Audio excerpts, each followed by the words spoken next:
Cuando abrí la puerta de la habitación 304 del Hotel Eurostars en Málaga, todavía llevaba puesta la pulsera de mamá del año que me había regalado mi hijo por el Día de la Madre. Sergio me miró, sonrió como si nada en el mundo estuviera mal, y dijo: ¿Segura que quieres hacer esto? No le respondí. Me quité los tacones, me serví una copa de vino y me senté al borde de la cama. Sí, quería hacerlo. No había marcha atrás. Estábamos en Málaga por un congreso de formación de personal. Mi empresa nos había pagado el viaje y la estancia. A Sergio lo conocía desde hacía apenas 2 meses. Entró como asesor externo y desde el primer día me hizo sentir vista. No halagada, no deseada. Vista. Como si todo lo que llevaba años escondiendo debajo de mi rutina de esposa perfecta y madre de 2, por fin estuviera en primer plano. La primera noche del congreso salimos todos los compañeros a cenar. Bebimos más de la cuenta. Reímos. Él se sentó a mi lado. Su mano rozó la mía varias veces, sin querer, pero no del todo. Me dijo que le gustaba cómo pensaba, cómo hablaba. Que tenía una energía especial. La típica tontería que una mujer casada debería saber ignorar. Yo no la ignoré. El segundo día, durante la pausa para el café, me pidió que saliéramos a cenar solo nosotros 2. Dijo que quería conocerme mejor. Le dije que sí sin pensar. Estábamos en otra ciudad. Sin niños, sin rutinas, sin marido. Como si eso justificara algo. La cena terminó en esa habitación. El vino, las palabras suaves, el silencio compartido. Cuando me quité el anillo y lo metí en el bolsillo de mi chaqueta, me dije que era solo por esa noche. Y me creí mi propia mentira. Volvimos de Málaga un domingo por la tarde. En el AVE, Sergio y yo apenas hablamos. No por remordimiento, sino porque sabíamos que eso que habíamos hecho no tenía un segundo acto. Nos miramos unas cuantas veces y en esas miradas estaba todo: deseo contenido, decisión, y también una pequeña dosis de vergüenza. Él se bajó en Córdoba, con una mochila al hombro y una expresión que no supe interpretar. Yo seguí hasta Sevilla, repasando mentalmente cada detalle, cada gesto, cada segundo. No por culpa, sino porque necesitaba entender si eso había sido solo sexo o algo más. Y sí, ya sé que suena estúpido pensar en algo más después de una sola noche, pero cuando pasas 10 años sintiéndote invisible, una sola noche puede parecer una revolución. Andrés me recibió en casa con un beso seco en la mejilla y me preguntó si el viaje había sido útil. Asentí. Ni siquiera intentó besarme en los labios. Me ayudó a sacar la maleta del coche, me preguntó si había comido, si necesitaba algo. Lo de siempre. Todo correcto. Todo igual. Los niños estaban con su madre ese fin de semana, así que la casa estaba en silencio. No de ese que te relaja, sino de ese que te recuerda que algo falta.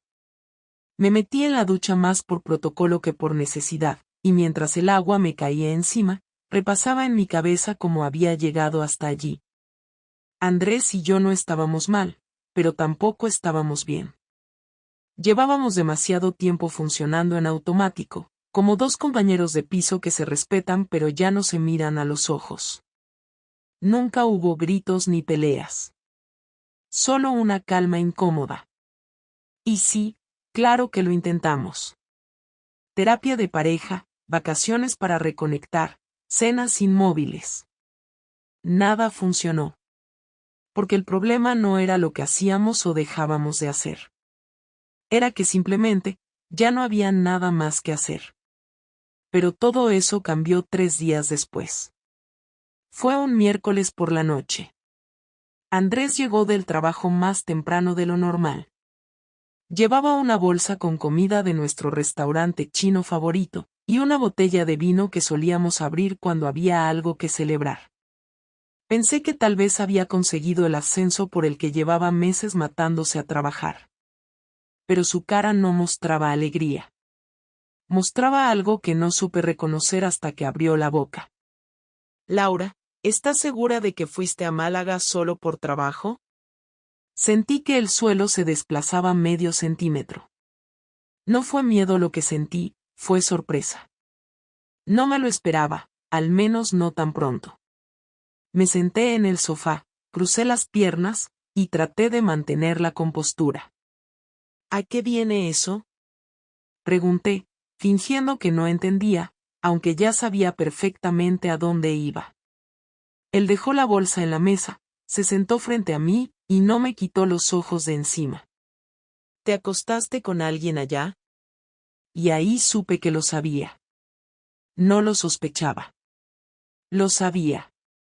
Su mirada no era de duda, era de alguien que ya tenía la respuesta y solo quería ver cómo reaccionabas cuando te enfrentaban con ella. Intenté mentir, pero no me salía ninguna frase creíble. Ni siquiera sabía por qué lo intentaba. Andrés nunca había sido un hombre emocional, pero esa noche vi algo en el que jamás había visto. Dolor puro. No de ese dramático de telenovela, sino el de alguien que no entiende en qué momento todo lo que daba por sentado se convirtió en mentira. Fue solo una vez, dije, bajando la voz, sabiendo que era inútil matizar algo así. ¿Solo una vez? ¿Y qué se supone que significa eso, Laura? ¿Qué no cuenta? ¿Qué no importa? No fue algo planeado. Pasó. Y sí, me arrepiento. No, no te arrepientes. Si te arrepintieras, me lo habrías dicho tú. No estarías ahí sentada mirándome como si esto fuera una molestia menor. ¿Sabes cómo me enteré? Negué con la cabeza, aunque ya no quería saberlo. Un compañero del trabajo. Estuvo en el mismo hotel. Te vio entrar en la habitación de ese tío. Y salir a la mañana siguiente. No dije nada. No podía. Me ardía la cara. No por vergüenza, sino por rabia. No contra él.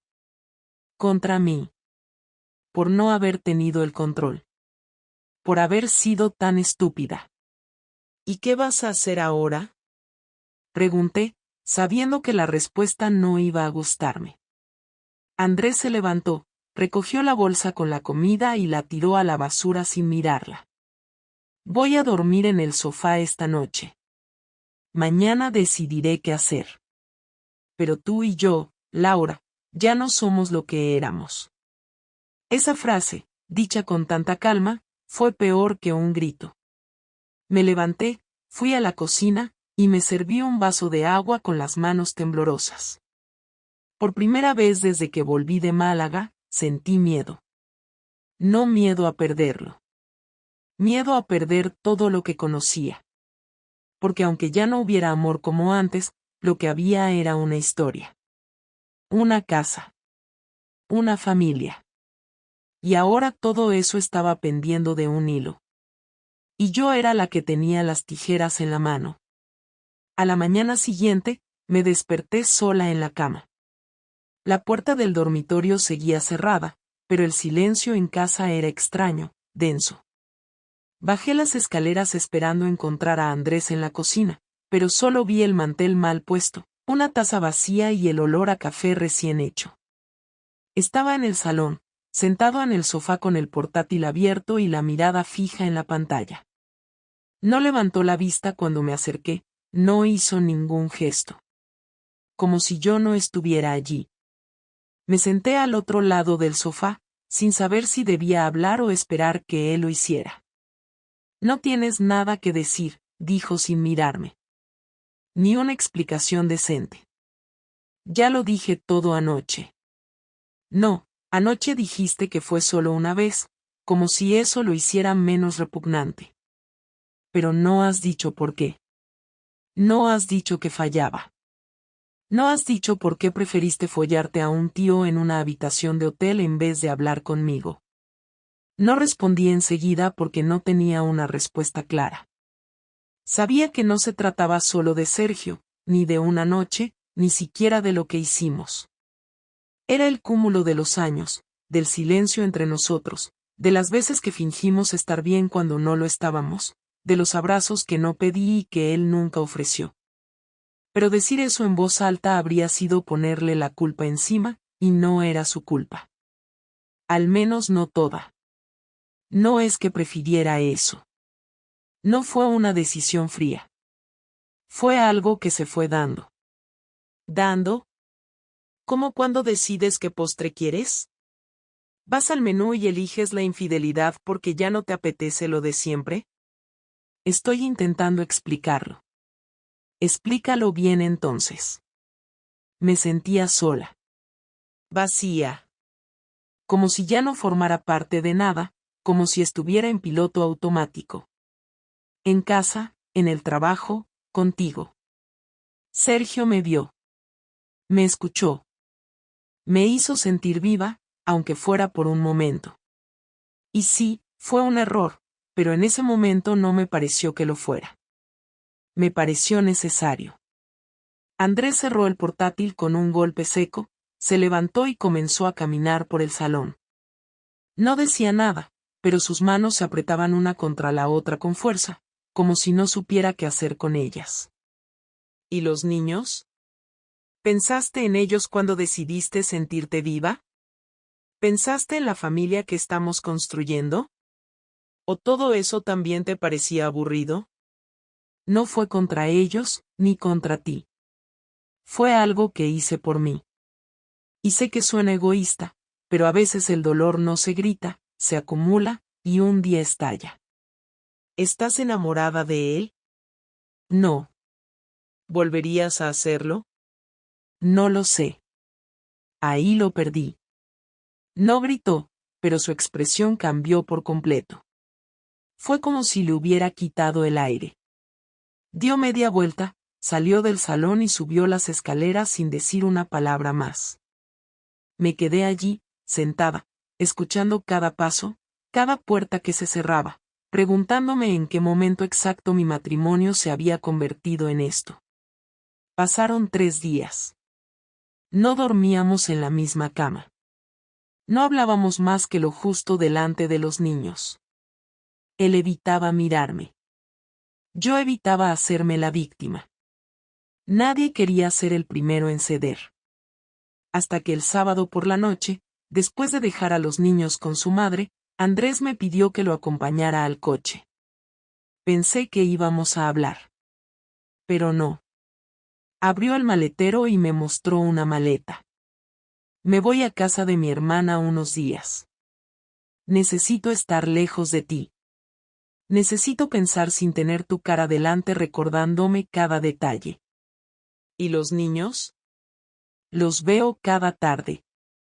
Ya lo he organizado con tu madre. No te preocupes, no voy a desaparecer como hiciste tú. No desaparecí. Sí lo hiciste.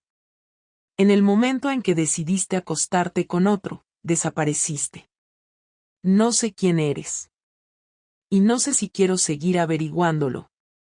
No te estoy pidiendo perdón. No porque no lo sienta, sino porque sé que no sirve de nada ahora. Solo quiero que sepas que no fue un capricho ni un juego. Pues lo parecía. Cerró el maletero, subió al coche y se fue sin mirarme una vez más. Me quedé allí, en la acera, sin lágrimas, sin dramatismos, solo con una sensación clara: la caída había comenzado, y ya no dependía de mí frenarla. El lunes por la mañana, el ambiente en casa era el mismo desde que Andrés se fue, plano, con los ruidos justos, las conversaciones mínimas con los niños, y un vacío extraño en el comedor que ni la televisión ni los platos sobre la mesa podían llenar. Volví a trabajar como si nada, contesté correos, coordiné reuniones, y fingí una estabilidad que ya no existía. Nadie en la oficina sabía nada, o si lo sospechaban, no dijeron nada. Sergio seguía allí, como si nada hubiera pasado, como si la noche en Málaga no hubiera existido, como si no fuéramos culpables de nada. No nos mirábamos, no nos hablábamos fuera de lo estrictamente profesional. Yo no quería una segunda parte de eso, y estoy segura de que él tampoco. Pero Andrés sí quería una segunda parte. No conmigo. Con todo lo demás. Esa misma tarde, recibí una llamada de una madre del colegio. Me dijo que Andrés había ido a buscar a los niños con otra mujer, una que nadie conocía. Según ella, la mujer no era familiar, no era amiga, ni tampoco una profesora. Solo una rubia que se reía mucho y que se quedó dentro del coche mientras él entraba. No hice ningún comentario, solo colgué y me senté en el borde de la cama a mirar la pantalla del móvil. No era celos. Era otra cosa. Era la sensación de que algo se estaba moviendo rápido, sin que yo pudiera controlarlo. Por la noche, cuando los niños ya dormían, entré a su perfil de Facebook.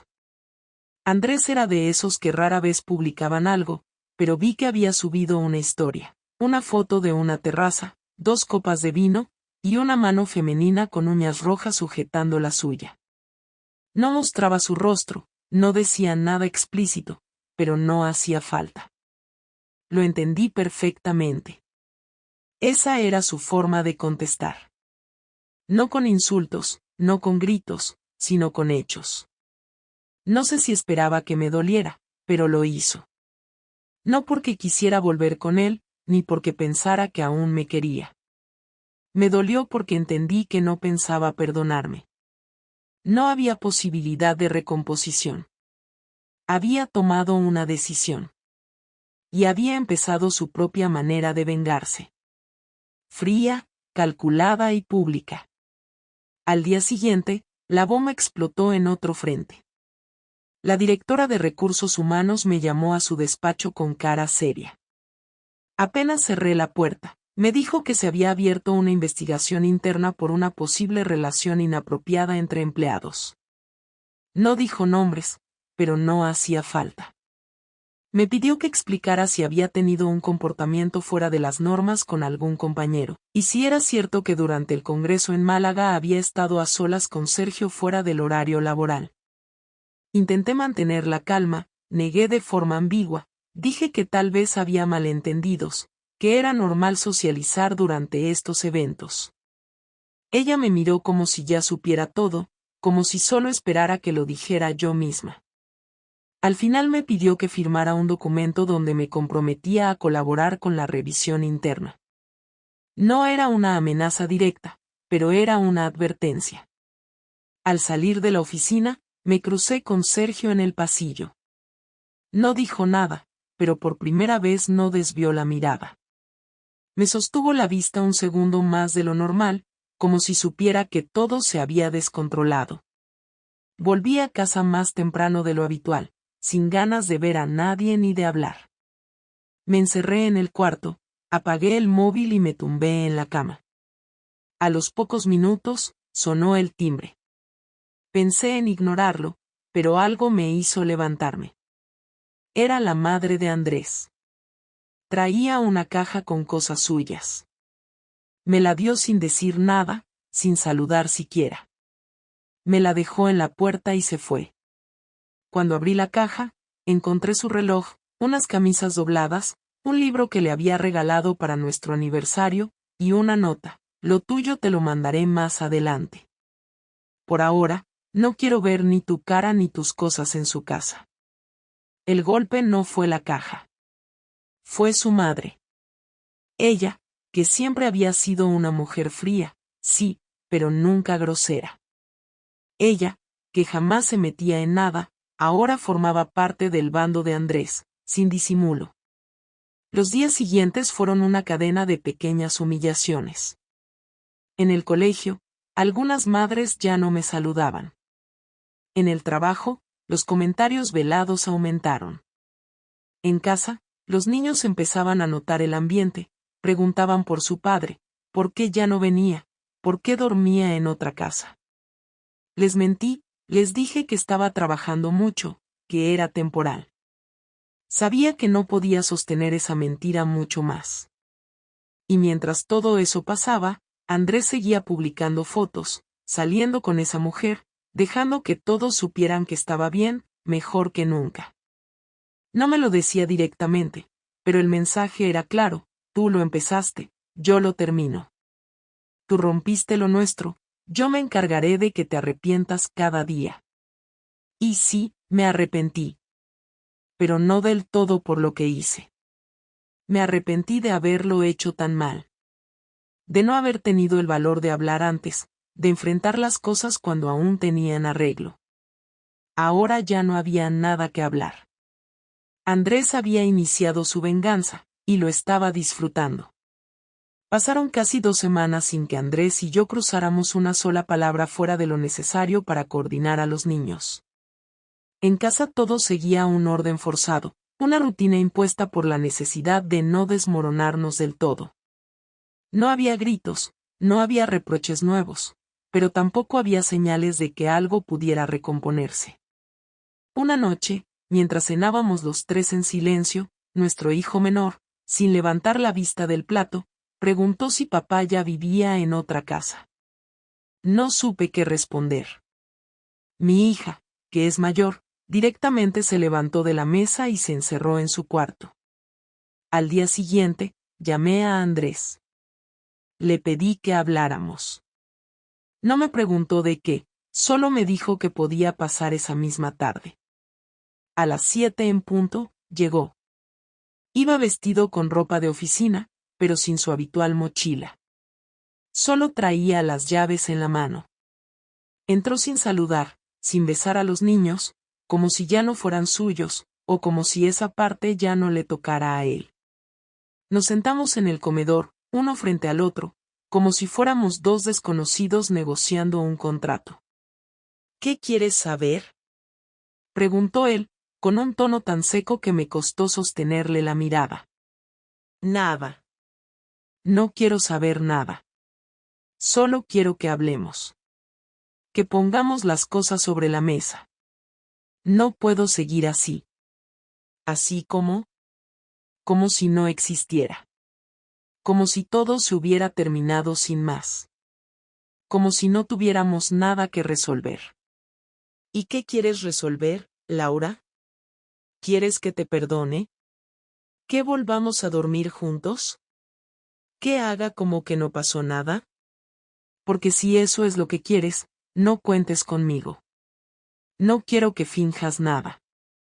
Pero tampoco quiero seguir en esta guerra silenciosa que está arrastrando a los niños. Los niños ya saben. Y sabrán más. Porque esto no se puede ocultar para siempre. Y cuando lo sepan, no quiero que piensen que su padre fue un imbécil que se quedó callado mientras su madre hacía lo que le daba la gana. Yo no hice lo que me dio la gana. Me equivoqué. Pero no fue un capricho. Fue una consecuencia. Y tú también estuviste ausente. No justifica lo que hice, lo sé, pero tampoco me vengas ahora con que fuiste perfecto. Nunca dije que fuera perfecto. Pero yo no fui quien se acostó con otro. Yo no destruí nada. Tú sí. No vine a discutir, Andrés. Vine a hablar. A ver qué vas a hacer. ¿Qué vamos a hacer? ¿Y qué propones? ¿Que vayamos a terapia? ¿Que tengamos citas como si fuéramos adolescentes? ¿Que reiniciemos el juego desde cero? No estoy en esa fase. No me interesa. Entonces dilo claro. ¿Quieres divorciarte? Sí. Quiero el divorcio. Quiero rehacer mi vida lejos de ti. No porque te odie, sino porque ya no puedo confiar en ti. Y sin confianza, no hay nada. Esa frase fue como un golpe seco. No lo esperaba con tanta frialdad, con tanta certeza. Yo todavía tenía una mínima esperanza de que, al menos, considerara el perdón. No por amor, tal vez por costumbre, por historia, por los niños. Pero no. No había nada en su cara que me diera margen para pensar en un quizás. ¿Ya lo tienes decidido? Desde hace días. Solo esperaba que tú lo entendieras sola. Pero veo que no. ¿Y qué piensas hacer con la casa, con los niños? La casa la vendo. Ya estoy hablando con una agencia. El dinero se reparte. Con los niños, quiero custodia compartida. No pienso alejarme de ellos. Quiero verlos todos los días posibles.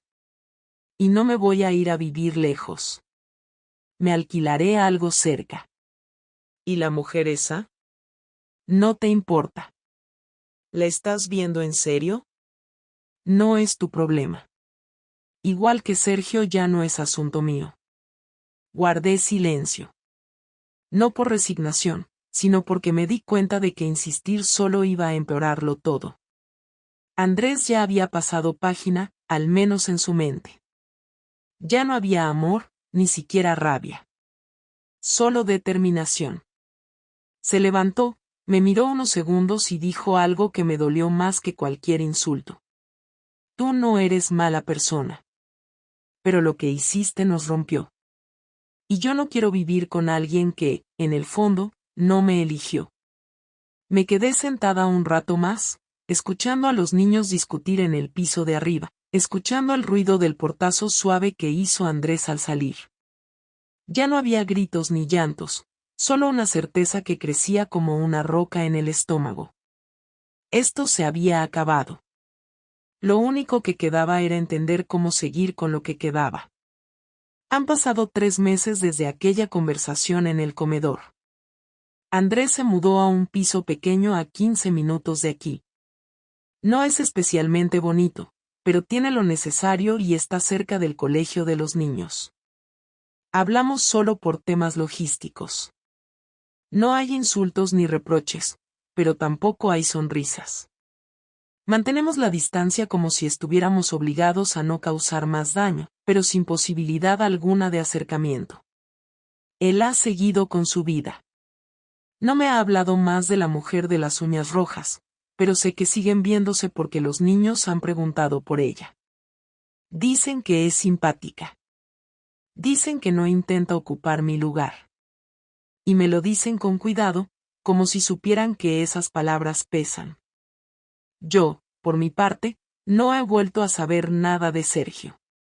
Ni ganas. En la empresa lo despidieron una semana después de que terminara la investigación interna. Nunca me dijeron si fue por eso exactamente, pero el momento lo dejó claro. A mí me dejaron seguir, pero desde entonces me cambiaron de proyecto y el ambiente no volvió a ser el mismo. Ya no me invitan a los cafés ni a las cenas de grupo. Me saludan, me piden cosas, pero el trato es frío, medido. Nadie olvida. Y aunque no lo dicen, todos juzgan. Lo acepto. Era parte del precio. Los fines de semana que los niños están con Andrés, los paso sola. Al principio me sentía aliviada. Luego, esa sensación se convirtió en incomodidad.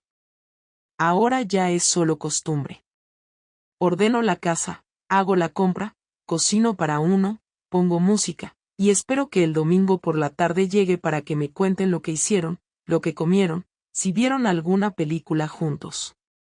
Andrés no me impide saberlo, pero tampoco me cuenta más de lo justo. No hay hostilidad, solo un límite claro, yo ya no soy parte de su vida personal. Una tarde, mientras doblaba la ropa de los niños, me senté en la cama y pensé en todo lo que pasó como si fuera una película que ya no me pertenecía. No lloré. Ya no lloro. No porque no duela, sino porque el dolor ahora es más tranquilo, más frío, como si ya no necesitara lágrimas para recordarme lo que perdí. Andrés tenía razón. No lo elegí. Durante mucho tiempo, me limité a compartir la vida con él sin pensar si quería estar allí. Y cuando llegó alguien que me hizo sentir algo distinto, no supe decir que no. No lo justifica, no lo excusa, pero es la verdad. No lo elegí. Y ahora tampoco tengo la opción de que él me elija de nuevo. Los niños están bien, al menos por fuera. Se adaptaron rápido a la nueva rutina, aunque sé que eso no significa que no les haya afectado. Mi hija mayor se volvió más cerrada, más seria.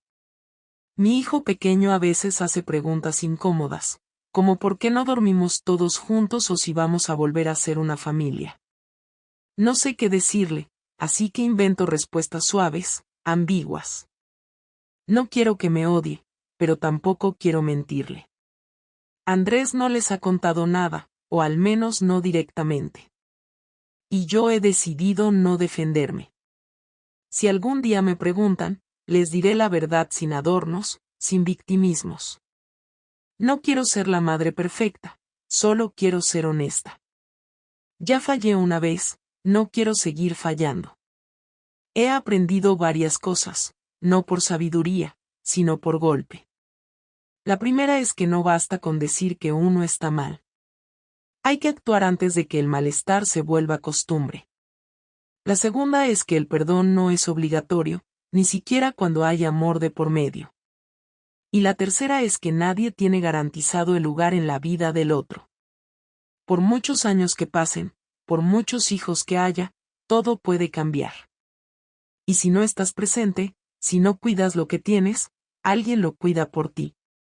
Y sí, eso también me incluye a mí. Yo tampoco cuidé. Yo también me alejé antes de cruzar la línea. Solo que cuando crucé, ya era tarde. No sé qué va a pasar conmigo. No tengo pareja, no tengo un nuevo comienzo, no estoy reinventándome. Solo intento estar estable. Mis días son rutinarios, mis noches tranquilas. A veces salgo con amigas, a veces me quedo en casa viendo series que no me interesan. No estoy esperando a nadie, ni soñando con recuperar lo perdido. Estoy aceptando. Es menos romántico, menos inspirador, pero es real. Andrés ya no es mi esposo, pero sigue siendo el padre de mis hijos. Lo respeto, incluso lo admiro, porque tuvo la dignidad de no arrastrarse, de poner límites claros, de protegerse sin volverse cruel. Yo no hice eso.